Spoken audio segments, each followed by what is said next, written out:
আজকে করলাম মটর পনিরের তরকারি। তো চলো কি করে করলাম পুরো রেসিপিটা দেখে নাও। হ্যালো বন্ধুরা, তো আমি আজকে বানাবো পনির আলুর তরকারি। তো প্রথমে আমি পনিরগুলো ভেজে নেব।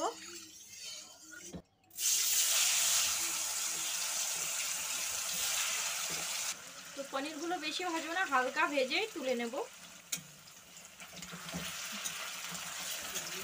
পনিরটা ভাজা হয়ে গেছে, এবারে আমি আলুগুলো ভেজে নেব।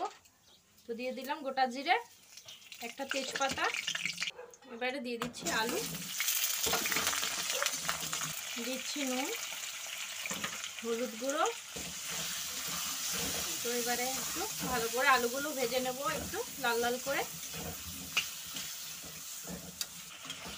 তো আলুগুলো ভাজা হয়ে গেছে।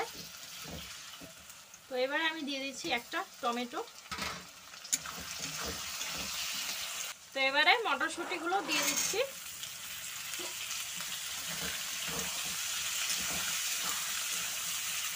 তো মটরশুঁটিটা দেওয়ার পর আর বেশি ভাজবো না।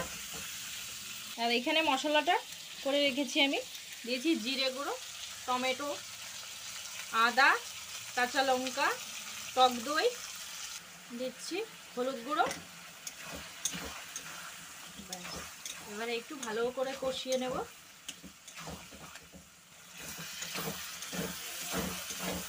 তো ভালো করে একটু কষিয়ে নেব মশলাটা।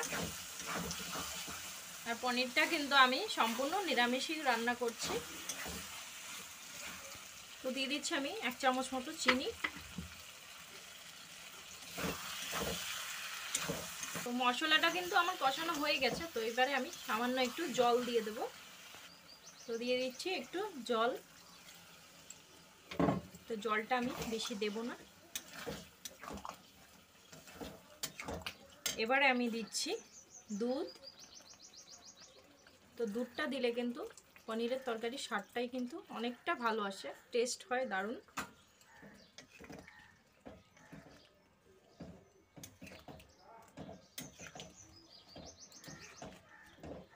তো ঝোলটা ফুটে গেছে, এবার আমি পনিরগুলো দিয়ে দিচ্ছি।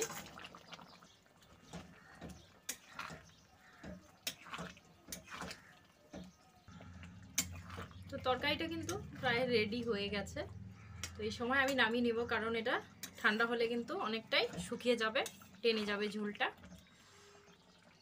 দিচ্ছি একটু ঘি।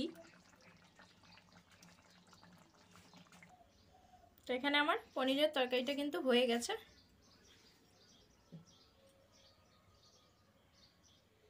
তো আমি কিন্তু খুব একটু অতিরিক্ত মশলা ব্যবহার করিনি, দেখতেই পেলে। তো চলো, তোমাদের কেমন লাগলো, ভালো লাগলে অবশ্যই লাইক কমেন্ট শেয়ার করো।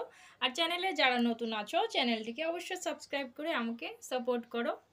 তো চলো, পরবর্তী ভিডিওতে আবারও দেখা হচ্ছে। ততক্ষণের জন্য ভালো থাকো, সুস্থ থাকো, টাটা।